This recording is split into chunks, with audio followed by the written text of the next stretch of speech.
banco tem um rol bem importante de nosso monopólio. Então, se boak aqui nós temos 8 peões. Se boak é medalha aqui, essa aqui tá de brood prêmio com Pierre Laufer a Ghana. Pierre Laufer seu tempo na de militar. Essa aqui tá nos popchi de Meneer Heuvel com seu uniforme marrom.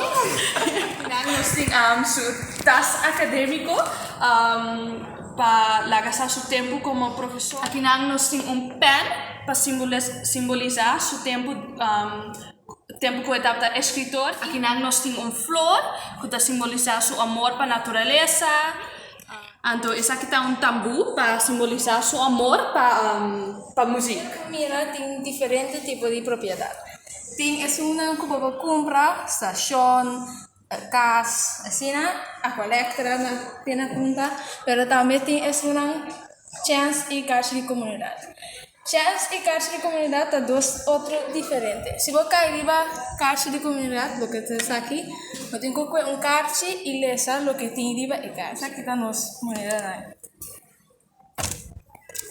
Para a caixa de chance, outro ende me seleciona para você, esta uma pergunta correta ou incorreta. Se você tem bom, você tem 50 florins no banco, mas se você tem rubés, você paga 10 florins no banco.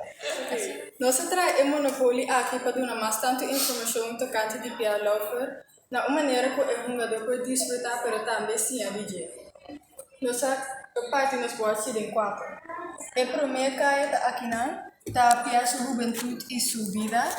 E de 2 caia está sua book e sua poesia. E de 3 caia está sua experiência de militar e par de hecho tocante de Pierre. E o last caia está caia 4 está pone luz na sua influência riba e rena na corso.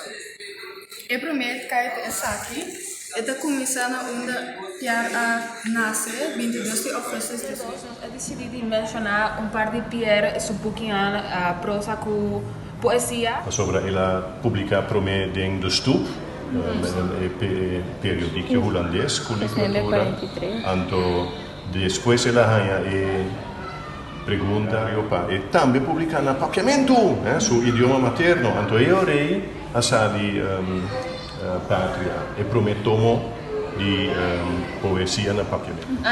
El hockey número 9 está raspa el labor de escribir na año 1962. Nos estructuras más conocidos, menos conocidos, con nosotros. Sì, sempre bene.